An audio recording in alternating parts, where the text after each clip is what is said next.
લાલજી મહારાજની જય.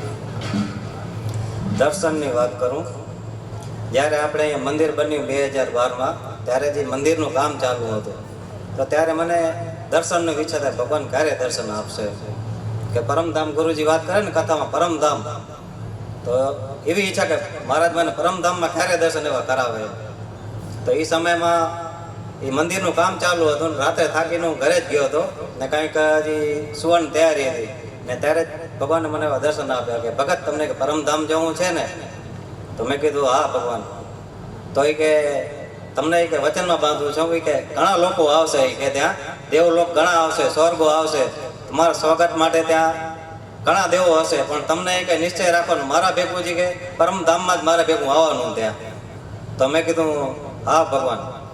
તો ત્યાંથી લઈ ગયા તો ઘણા લોકો સ્વર્ગ લોક કહેવાય ને કે દેવો દેવતા કે એની કોઈ ગણના જ ન થાય સ્વાગત કરવા માટે, એવા બધા હાર લઈને ઊભા છે કે ભગત અમારે અહીંયા આવો, એમ તમારું સ્વાગત કરીએ. પણ મારો લક્ષ્ય હતો કે ભગવાન ભેગું પરમધામમાં જવાનું.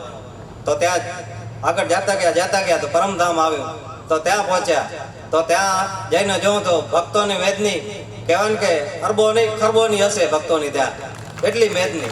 તો પછી હું દરવાજે ઊભો છું, તો દરવાજે ઊભો છું તો ભગવાન ત્યાં મધ્ય શિખરમાં વિરાજમાન છે, દૂધિયારણની રોશની ને બિરાજમાન છે ત્યાં.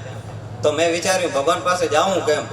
તો ત્યારે ભગવાને ત્યાંથી મને કીધું ભગત કે અહીંયા આવો, મારા એક ચરણમાં તમારે એક સેવા કરવાની છે, અહીંયા એક તમારું એક સ્થાન છે, અહીંયા આવો.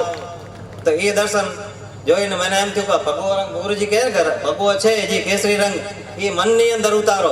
એ ત્યારથી જ મેં મનની અંદર ઉતાર લીધો કે ગમે એ થાય પણ સેવા ગમે એ હોય કરી જ લેવી, અપમાન થાય કે માન થાય પણ સેવા કરવી. આવા દર્શન મને ભગવાને આપ્યા. ના શ્રી કૃષ્ણ નારાયણ ભગવાન એની જય.